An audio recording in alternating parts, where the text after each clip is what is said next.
अस्सलाम वालेकुम एवरीवन। तो आज हम माइक्रोबायोलॉजी में जो बैक्टीरिया डिस्कस कर रहे हैं वो एक क्लैप्सिला बहुत छोटा सा है, इसके बारे में बहुत लंबी चौड़ी कहानियाँ भी नहीं हैं, तो हम उसको जल्दी से शुरू कर देते हैं। क्लैप्सिला बेसिकली हमारा ग्राम नेगेटिव रॉड है और ये भी हमारे लैक्टोज को फर्मेंटेट कर देता है। तो मैकॉन के आकार पर कौन से कलर की कॉलोनीज आएंगी? पिंक कलर की कॉलोनीज आएंगी, ठीक है। तो मैकॉन के आकार पे इसकी पिंक कलर की कॉलोनीज आ रही है because it can fermentate lactose. इसके अलावा आपका नोजोकोमल नमूनिया कराता है, और जब आपको नमूनिया होगा तो ऑब्वियसली आपको प्रोडक्टिव कफ होगी।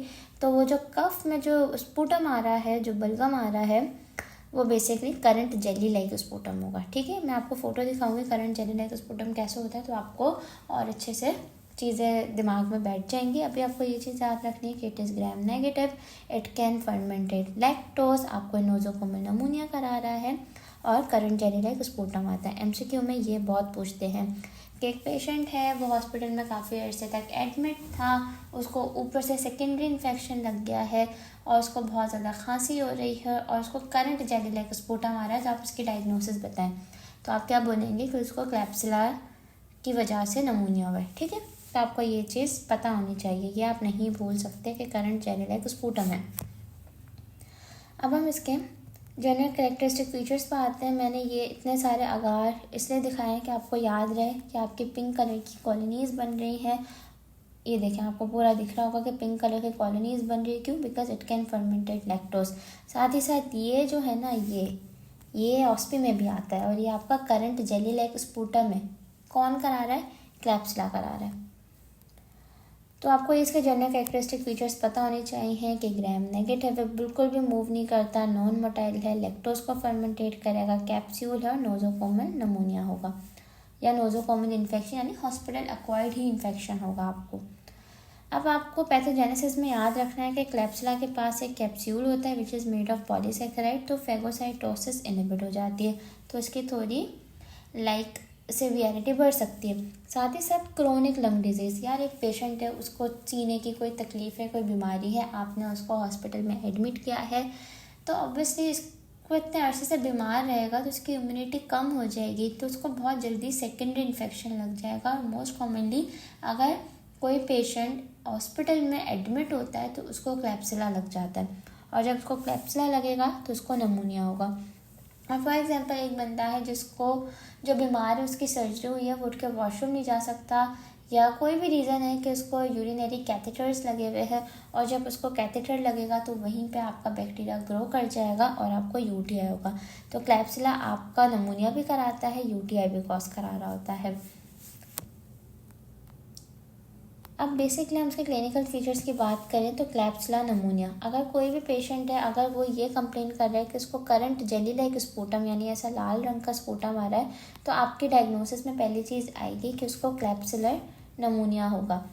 और आपका ये जो क्लैप्सिलर नमूनिया ना ज़्यादा एल्कोहलिक्स और डायबिटिक पेशेंट्स में कॉमन होता है, क्योंकि एल्कोहलिक्स और डायबिटिक पेशेंट्स की ना इम्यूनिटी कम हो जाती है। इम्यूनिटी कम होगा तो सेकेंडरी इन्फेक्शन यानी क्लैप्सिला बड़ी आसानी से चलना लग जाएगा उसको। क्लैप्सिला वाले पेशेंट को हमेशा करंट जेली लाइक ऐसा लाल रंग का स्पूटम आता है।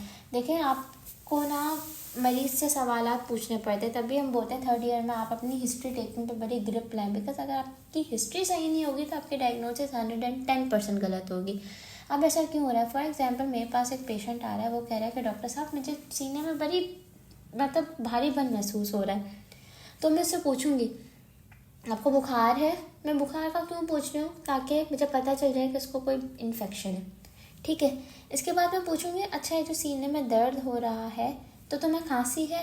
वो बोले हाँ मुझे खांसी है, तो चलो ठीक है, समझ आ रहा है खांसी। फिर मैं उससे पूछूंगी कि यार खांसी में बलगम है या नहीं है? तो अगर वो बोल रहा है कि नहीं है, इट मीन्स ड्राई कफ है, और अगर वो बोल रहा है कि हाँ मुझे बलगम है, तो मैं समझ जाऊँगी उसको प्रोडक्टिव कफ है। फिर मैं पूछूंगी कि आपको किस रंग का बलगम आ रहा है, ठीक है। हम रंग पूछेंगे, इज़ वेरी इंपॉर्टेंट। अगर वो बोल रहे हैं डॉक्टर साहब मुझे कोई ऐसा ब्राउन गोल्डन जैसा आ रहा है, तो मैं समझ जाऊँगी ये रस्ट कलर की बात कर रहा है, उसको स्ट्रेप्टोकोकस नमूनिया हो सकता है। और अगर वो बोल रहे हैं डॉक्टर साहब लाल रंग का बलगम आ रहा है, तो लाल रंग या तो ब्लड हो सकता है which is a sign of TB या सिम्टम ऑफ टीबी, और अगर वो टीबी नहीं होगा तो obviously currant jelly like sputum यानी क्लैप्सुला की बात हो रही है। तो इस तरह से आपको डायग्नोसिस बनानी है, बट ऑब्वियसली आप 100% तो डायग्नोस नहीं कर सकते। इसी वजह से हम जो स्पूटम है, जो स्लैब है, उसका स्मेयर हम भेज देते हैं कल्चर के लिए, बट कल्चर की रिपोर्ट में 5-7 दिन बाद आती है, ठीक है। तो उन 5-7 दिन में हम मरीज़ को ऐसा खुलना तो नहीं छोड़ सकते, तो उस टाइम पीरियड में आपको एक एंटीबायोटिक देनी होती है। तो आपको जब हिस्ट्री सही ली होगी, आपने पढ़ा हुआ होगा, तो आप इसको कोई एंटीबायोटिक देने के काबिल होंगे, अदरवाइज पेशेंट तो गया।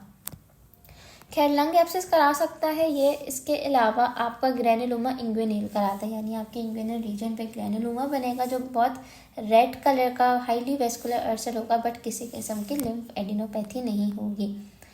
डायग्नोसिस में आ जाते हैं, आपका ग्रैम स्टेन कराएंगे, आप कल्चर करवाएंगे, आप मैकॉन के आकार पे देखेंगे तो लैक्टोज फर्मेंटेट करेगा, साथ ही साथ म्यूकोइड कॉलोनीज होगी और पॉलीसैकेराइड कैप्सूल होगी।